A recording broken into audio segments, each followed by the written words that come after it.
I'll be honest, I don't really know how to start podcasts. Yeah. So this is like my second one ever. Start talking. Yeah. Well, that's what I was talking about. It's like, so the idea is older but never old. My thought process, it's always been like a life motto of mine, because I think I always hate when people say, oh, you're old. And I'm like, or getting old, or I'm old. Do people actually tell you you're old?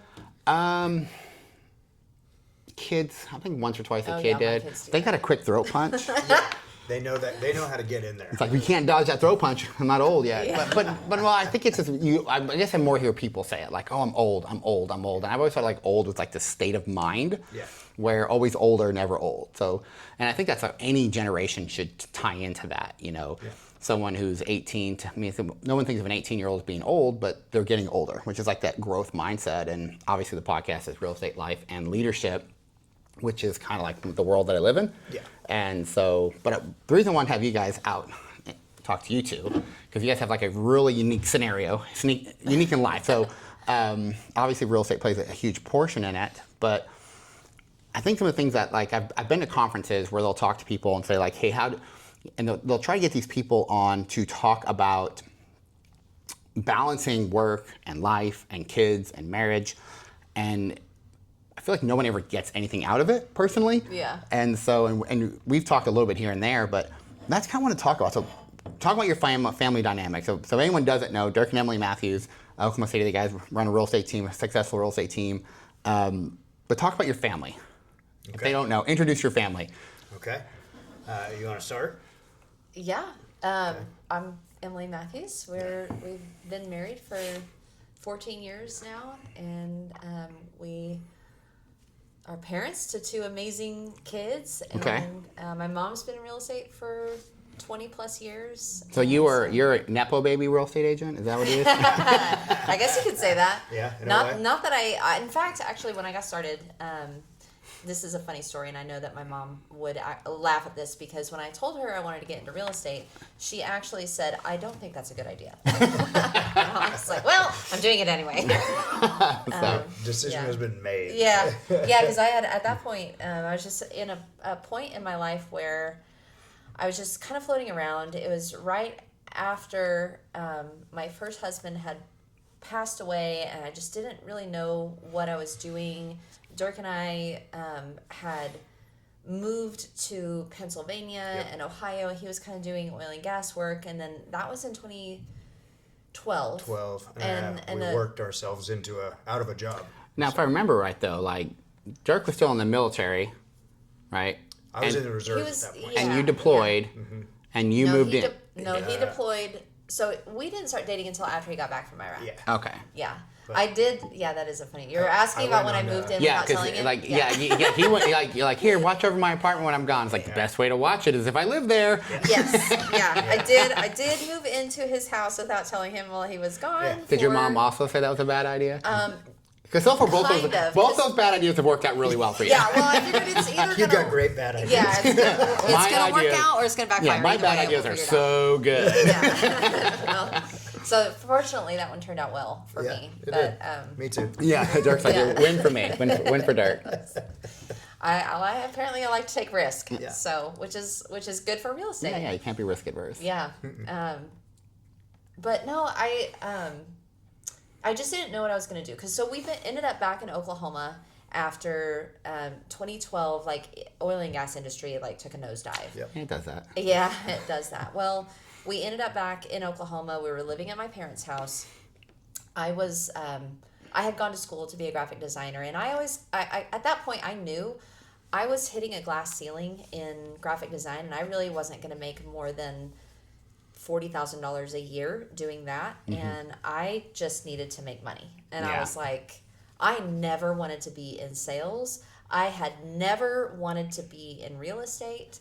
It was not even at all on my radar. It wasn't something like, I hear people say all the time, like, oh, I like looking at pretty houses, so I wanted to, Yeah, no. That was absolutely not at all where I came from. Every time I ever heard someone ever say, personal experience, anytime I've ever met an agent, or someone gets in real estate and you're like, it's because I like looking at houses. I'm like, oh, they're not going to be successful. I've never watched an episode of anything on HGTV in my life, still to this day. Can't stand it. Well, it's, if somebody likes it, I don't want somebody working on my car that likes to look at cars. Yeah. I want somebody somebody who likes to work on cars. Yes. Work on cars. Yeah.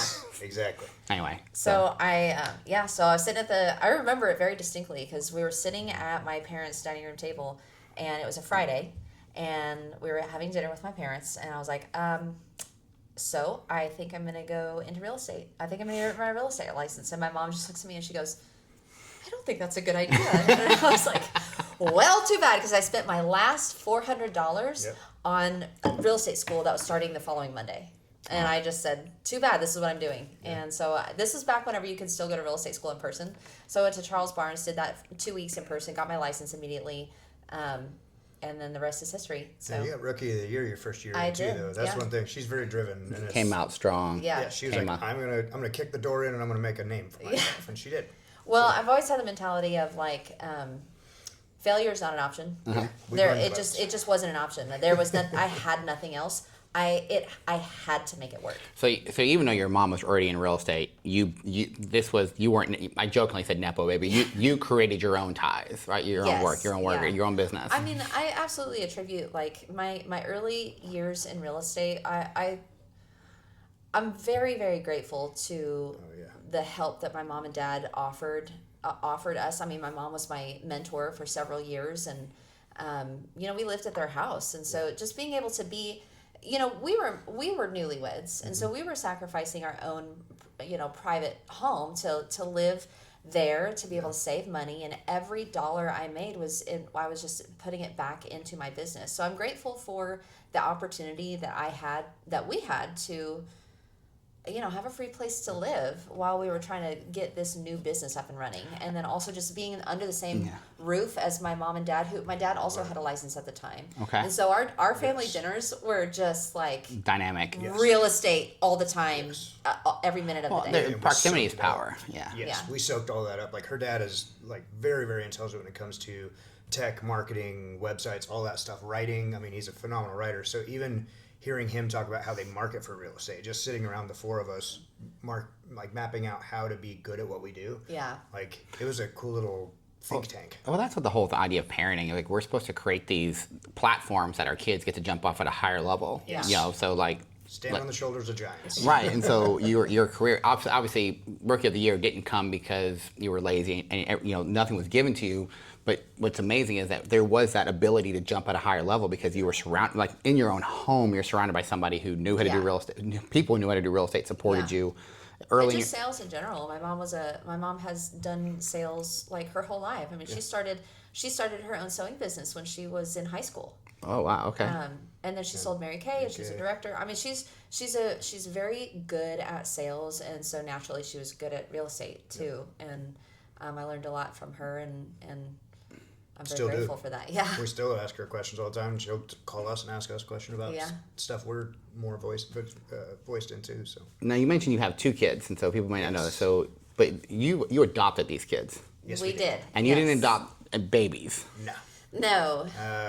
Casper was 7 and Luna was 10 when we adopted them, and we adopted them right in the middle of the pandemic. They went to school for 2 days in person. So it was October 2020. And then they shut down the schools. And it was like, we got to know each other very quickly. So schools are shut down. Real estate became one of the busiest times it's probably been in our lifetime. It was. So how about that? Like, so you, adopting. So this isn't like you had time to, like most times, like they're babies. Babies don't do nothing. They just lay there, right? And so as they learn to move, your life adjusts to, okay, now everything needs to rise up 3 feet. And you, as a parent, like I was a 16-year-old, my first kid was born, but you kind of grow with them. Yeah. But you didn't have that. You had 0 to. We jumped in the deep. It was like the John Wayne School of Swimming. Like you jump into the deep end and figure it out. That's how we took on parenting. But it's the same way. Like we have a whole village around us of people that are willing to like ask questions. I have a close friend of mine that's like his kids are similar age, and I'd be able to ask him questions. I'm like, is this a normal child thing that I need to do, or is this like adoption based stuff? And he'd be like bounce ideas with me. So that was very helpful. Like her parents, my parents, like I mean even you and Tara, like helping out. It takes a village. How did you balance time though? That's the thing. Is like, so someone listening to this and they're like, okay, I've got teenage kids. I'm trying to run a business. and I want to end the day without hating my spouse or wanting to murder my kids. So like at the end of it, like how do you balance all that out, and then where do you find stress, like, or de-stress? How do you balance all those different things? So I'll be honest with you. That's hard. Our kids came to live with us October 14th, 2020. Yeah. So pandemic is going strong. You know, Dirk mentioned that they went to school for 2 days. This was like right when schools opened back up, so they did go to school in person for 2 days, and then they shut down again. Shutting back down again. So, and this is right at the same time when real estate was just starting to go on that uptick of like insane market. But despite the market, I mean, anyone who's been who has become a parent for the first time, it's all consuming, and so we didn't Especially work. a new parent. We didn't work, and I don't think we had an income for 4 months. Yeah. Well, luckily we had saved we had built up a reserve over the years that we were able to take that time and get to find a ballast point of like, where are we all okay? And especially with the new normal, with now we're all in a new family together, we are learning how to teach from home. Never once have I wanted to be a grade school teacher, and I found myself in that role, and I was like, I am not good at this. You're adopted parent, and then now a teacher. Now a Well, teacher. All within 30 days. Yeah, so it's the whole thing of trying to keep the business going, but then not just becoming a parent, but becoming a parent to two children that are school age, that in the middle of a pandemic, and also learning who they are as people, because they have fully developed personalities, and it's not just caring for a baby that needs food, change diapers, sleep, food, change diapers. I mean, this is, and then also like going to therapy to kind of work through, you know, them transitioning into a new home. So I get all like kind of choked up just thinking about it, because it was really, really unbelievably difficult. But man, I look back and we just didn't know any better. No. We had never been parents before. We didn't know what to expect. We didn't know how hard it was going to be. I look back now, I'm like, Jesus, what were we thinking? That was crazy. You and I both have that kind of mentality of like, things get difficult, it's like nose to the grindstone. Like we don't go, we burn the boats, and it's like, there is no other option. There's no failure. There's no refund. There's no return. You can't go back to Lowe's with the kids and be like, we want to bring them back. Take them back. But it's like, and they're phenomenal the kids. Most amazing humans in the whole world. What's amazing is, like, you know, a lot of times, like, when someone will tell me a story, or I was reading a book recently, and somebody asked me, like, what do you think about the book? I was like, the book came out, I said all the stories are less than 2 years old. Yeah. And so they're like, so I was like, well, I don't know if it works. Like, he's telling you, here's all the systems and process. And the reason I say that is, you've had these kids now for... We're up 5 years now. 5 years. 5 years, yeah. And when you see your family dynamic, I mean, it is mom and dad and kids. Like, you guys are a unit. It's a family, and it's successful. And so, you know, and I say that because, you know, if this was like a year into it, and you're like, oh, everybody loves us. Like, well, you know, we don't know yet. Yeah. Right? That's true, actually. And to see, like, 5 years later... Yeah. The kids, the family is stronger now. Yeah. And I think that bond, because we chose each other. Like, not just we chose the kids chose us too. That's a two-way street. And like, I think that bond is very, very strong because of that. So I have a question. So somebody asked me this question. Somebody asked me, they're like, how did you get your kids to want to hang out with you? And my response was, you know, I said too many times parents are trying to get their kids to like them versus being people who their kids like and want to be around. Well, I think it's more than like, it's that your kids need to respect you. So how did you develop that with, because the kids were in the system, right? They were in the system, multiple different families. Yeah. How did you create that bond with two kids that probably thought any minute they were going to be into another? How did you make them feel so secure and then create that relationship with them? They still will from time to time you can tell that is it's an undercurrent in their mind of like worried that they're going to get sent back, or they're going to, and I hate that because not so much anymore. But every once in a while something will come up, and it's one of those where I'm like, you don't ever have to worry about that ever. But it's like, it's a deep seated thing where they're worried. You know what I mean? I'm like, you don't have to worry. It's a default. Yes. A default like, emotion. Now this is home forever. Like, we are your family forever and ever, no matter what happens. It's just constant reassurance to Yes. them that 100%. we're in it for the long haul. No matter what, there's nothing you could do that would make me stop loving you. Because especially, I mean, kids need to hear that regardless of where they come from, but especially kids from the system. They just need to hear that over and over and over and over again. And we just talk to them like they're adults. We Yeah. talk to them. We never shied away from difficult conversations with them. If they wanted to talk about their biological family, we would let them talk.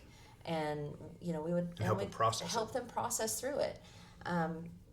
They were in therapy for And I several think years. her and I, having kind of traumatic backgrounds as well, we're kind of well versed in hard conversations and how to process them.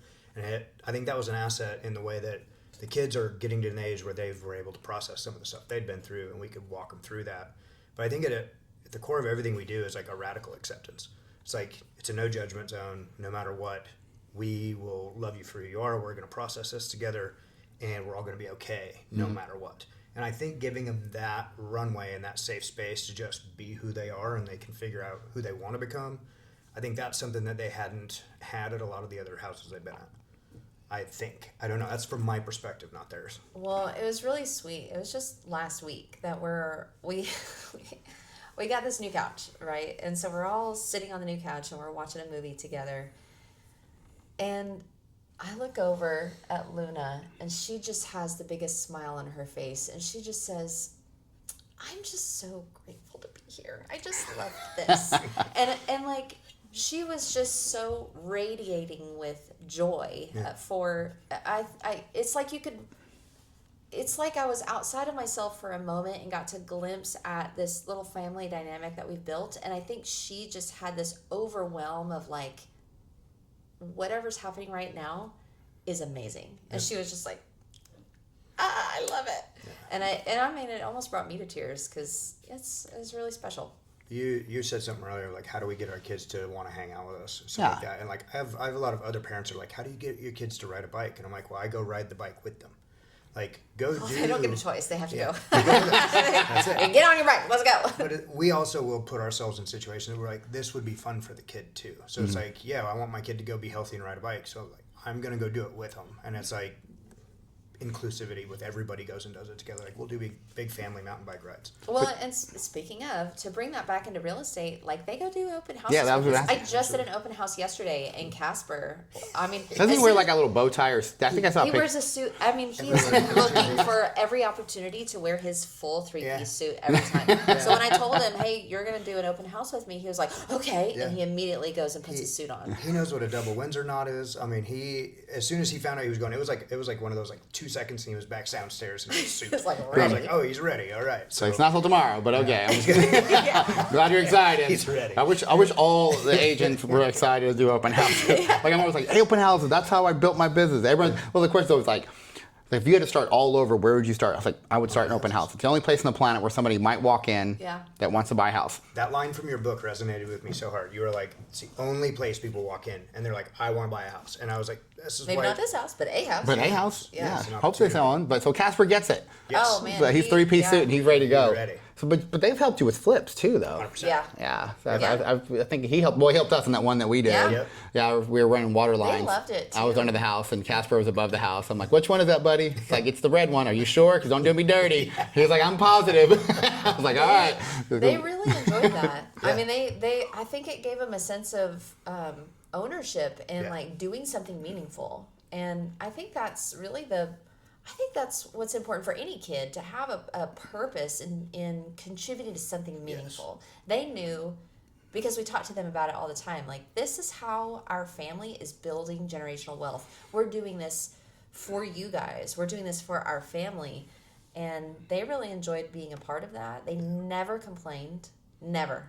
And I think that allows us to have, like you're saying, goes back to balance. And I think like you almost have to have an imbalance in a lot of ways in life.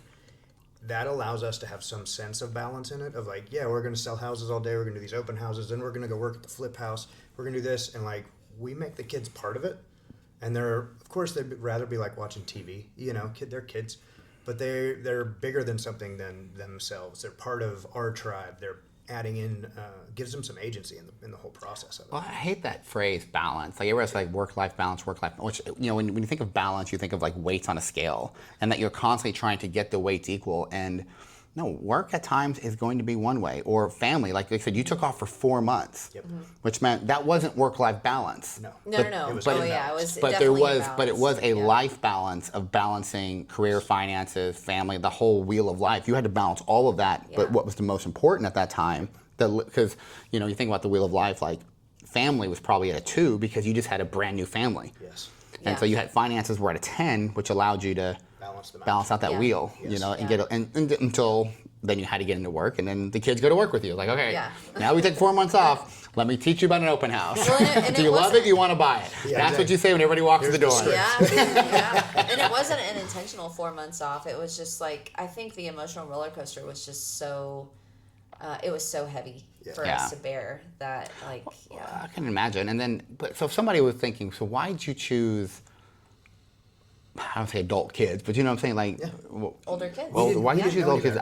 any And like I said, pardon my ignorance, and then if Lunar and Casper ever watch this, you know, the big fear is like, hey, I'm going to adopt this teenage kid, and they're going to murder me. Yeah. Like, like Don't murder us. like you want, you know, like I've watched SVU, like but, you know, I've watched Law and Order, dun, dun, like. Yeah. That's the thought process. And so, was there any of those fears, concerns, like going into it, like what? I'll let you go first and then I'll respond. We didn't really think of it that way. I mean, like going in, we really didn't know anything about the whole system. Like we never did a foster placement before. We signed up to do this before the pandemic hit, so that got put on hold because we couldn't get our home study done through DHS and through the tribe. So they were like, we just got backburned during the whole pandemic. So her and I were we had baby-proofed the house. We'd done all this stuff, and then we were like, now we just wait. And we waited, and we waited. And they finally came, did a home study, and then A couple weeks a later. couple weeks later, placement with the kids. And it was, we just didn't know any different. And it was one of those of like, we went to a class through the Cherokee tribe, and they were saying, it's very hard to get placed with a baby, and they kind of went into it, and there was like, but there's this other need, and that's what her and I talked about when we first started foster adoption. We were like, we knew that there was a need, and that was something that we could fill. So we were like, okay, if there is a need for these children, that's something we can do. And we didn't realize till our children were placed with us that the age they were at, people with DHS were starting to worry that they would age out of the system. Yeah. Because even at 7 and 10, they're old for the system. That's what I've always heard. Like nobody, it's like nobody wants an old dog. Not something mean, but it's just like that sense. Like when you hear people talking about adopting, and so that's It blew my mind off. I had never thought of that in my life, and I was like, oh, I was like, they're kids. So for me, it never crossed my mind. I was just like, they're kids. They need a place. They need someone to love them. that's Let's amazing. go do that. Well, in the beginning, I think we did the thing that everybody does when they either go through wanting to adopt or foster. You kind of have this idea in your head. You're like, oh, I'm gonna get a baby. I'm gonna get a little baby, and then I'll raise it from day one. And in your head, you're thinking one, right?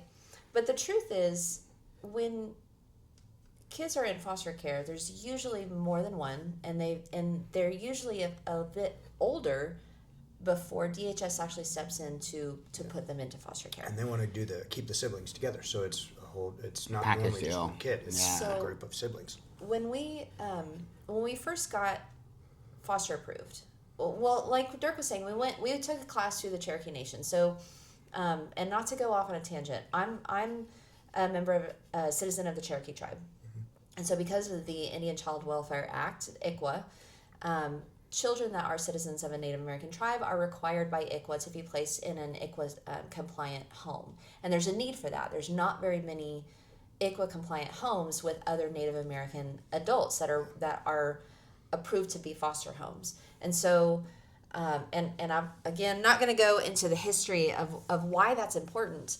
We knew that we could service a need for children that needed to be placed in an ICWA home. So our kids are also members of the Cherokee tribe, and that's how we got placed together.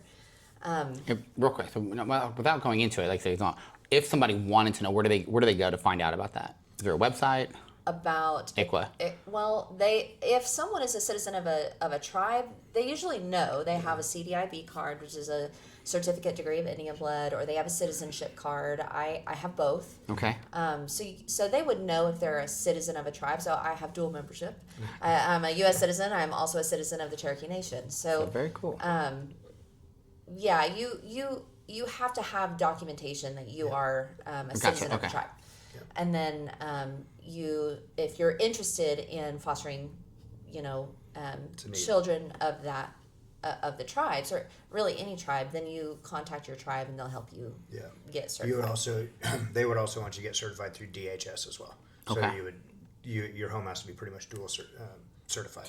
Certified to the nation, the nation, the tribe, and the Yeah, and so when we first started taking this class, we first show up and we're like, we're gonna foster to adopt, and they inform us, hey, you can't foster to adopt because that is a direct that's in direct conflict with the intent of DHS is for reunification, because there's overwhelming evidence that says children do best when they are with their biological family, if that's safe for them.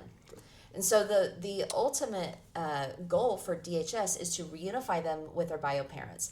And so if you're going to foster kids, you have to sign an affidavit that says you're going to work with DHS to help reunify these children with their parents. So if your intent is to adopt, you are in direct conflict with the intent of DHS.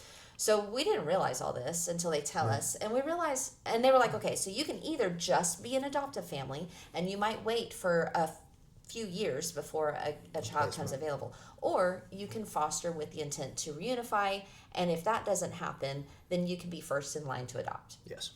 So we had a quick powwow for like 15 minutes. We were like, what are we going to do? Yeah. And so we realized we're at a place in our life where we have so much love to give. And I was like, these kids need us. Yeah. And we have a place that we can, I am overflowing with, I want to be a mom, but I just want to help children that need it. So we're like, okay, we're gonna foster. And if that means that a child is placed with us for 5 years and then they go back to their bio family, then I can be a safe place for them to live for that 5 years until they're reunified. And that's a really, really hard decision for most people to make, because most people say, I don't want to foster because it would break my heart if they had to go back. But that is a selfish way to think about it, because you're thinking about yourself and not the kid. Yeah. And so we just... Hey, I agree. I think people who adopt are amazing. I am not. Peter's not adopting. You're like, I have so much love to give. I'm like, oh, I'm a bad human. We also, and I love people, but it's just like it's not. I recognize it's not in my soul, and that might have been because I got Tara pregnant at 15. I was like barely 16 when Tara was born, so I was a kid with kids. Yeah. So we realized very quickly after the kids got placed with us and we went through the adoption process. Shortly after they were adopted, I was like, I don't want any more kids. Like, the 2 is all I got. Like, I have bandwidth for this much. And I was like, I want to play one-on-one man-on-man defense. I don't want to play zone defense. If the kids outnumber us, we're in trouble. Oh, I've got a friend with 5 kids, and she would have more if they'd let her. And I'm like, I'll wrap this up real quick, because the kids they ask me to tell this story all the time. And, we don't have any choice in who gets placed in our home. And so when we got the call for our... Actually, what actually happened is we got a call for a sibling set of 3, and we didn't realize this. Learned the hard way. We're like, oh my God, there's a lot. Can we call you back? Can we talk about it and call you back? Hang up the phone. We talked for about 20 minutes. We're like, okay, I think we can do this. When I call them back, they're like, oh, sorry, we already placed them with someone else, because they are calling to find who can we place these kids with immediately. They have to find a house. So we were like, oh crap, we didn't realize that you have to say yes when they call you. Right there. And so we're like, okay. So we waited another week, and then we got another call. And that's when they called us about these kids. And we immediately were like, yes. Had no idea, hadn't seen pictures, didn't know their names, didn't know anything about them. We just said yes. We had the opportunity to go meet them in person before they came to live with us, which is a very unique situation anyway. And I tell the kids this all the time. When I saw them on the football field, I saw who they were. He was playing football and she was cheerleading. That's when we first met them. So we both immediately started crying, because in that moment, I mean, I hadn't even met them yet. In that moment, I was like, I am meant to be their mom. Period. I was 1,000% in. There's like, you're going to have to cut my legs off to take these children away from me. That's not the commitment though. So. Well. Yeah. But I did. I'm not saying that. Yeah. I did know before we met them that TPR had already happened, which is termination of parental rights. And so they were looking for a permanent placement for these children. They were looking for an adoptive home. So we did know that going in. Yes. Anyway, the kids love that story because I fell in love with them from like seeing them across. Like souls just connected. Yeah. Our entire adoption story was like all the planets aligned. Our DHS worker was phenomenal. Our tribal worker was phenomenal. The kids were phenomenal. The foster house they came from was phenomenal. Everybody lined up and did what they needed to do. One of their foster homes was great. The last one they were. That's what I'm talking about. Everything lined up perfectly, and it was one of those where it's like this is what needed to happen, and it's. I mean, the best thing that outside of marrying her, best thing that's ever happened to me. So. Yeah. I love them very much. And I do always tell people if they are interested in fostering or adopting, reach out and talk to us. But I will say, I feel like our story is very unique, and it doesn't always turn out as ours has turned out amazing. Our kids are amazing. We have a great relationship, but it doesn't always turn out that way. So, well, I do believe success leaves clues.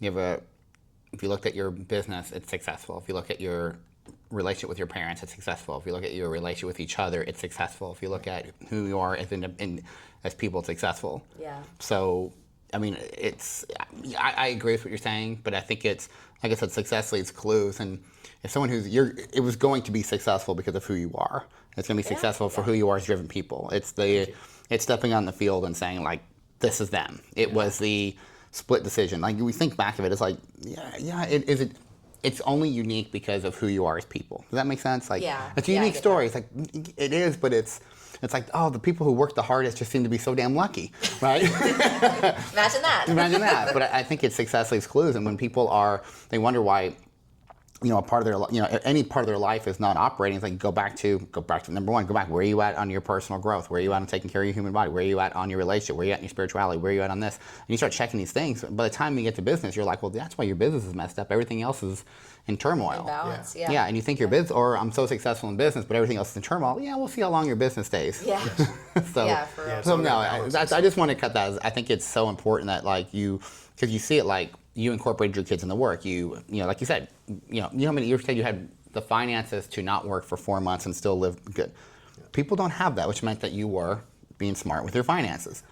So now I have to hold back a little bit on that. Yeah. So it is unique, but it's unique because all the things you've done prior leading up to that. And I do think with that, it's also the kids themselves are such amazing human beings that it was like that of it's once again plants align. They're just the sweetest kids. Well, I think it's probably great, but I think it's also again going back to sweetest kids. But again, I think you guys have given them that space to be.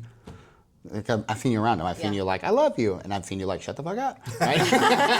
Right? Yeah. But it's just That's I was like, we can't talk to kids that way. I was like, I talk to my kids that way, and they love me. Yeah.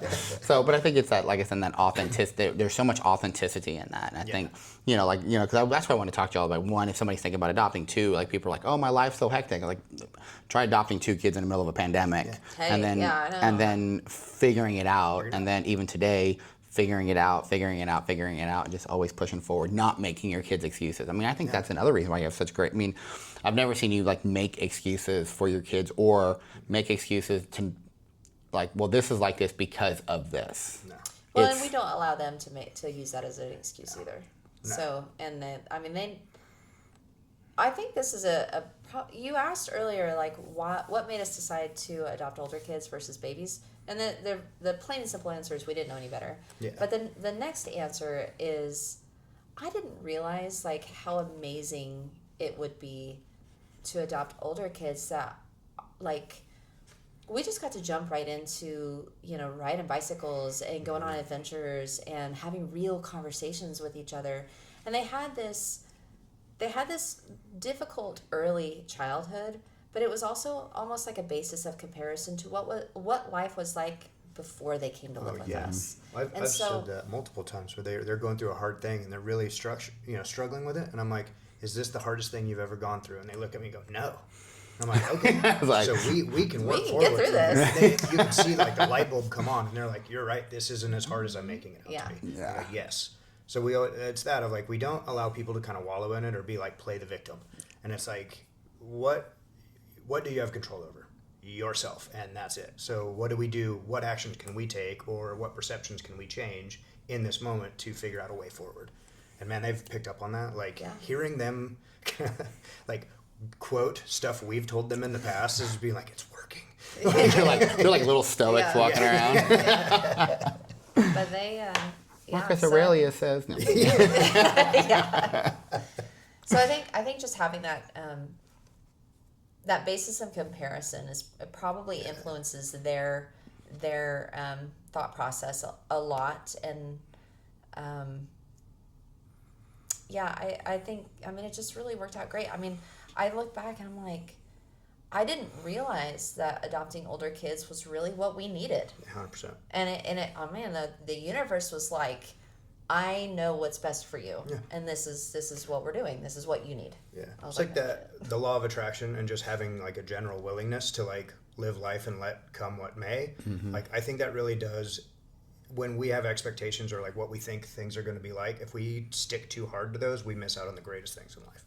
And if like you just bring willingness to it, and you're like, and let go of expectations. Yeah, it's having a full gonzo approach to like, I'm going to dive in and figure it out. I'm going to be part of the story, and like that's led me to some of the coolest things in my life. Is just going, let's see what happens if I jump in here. Well, yeah. What's the worst that could happen?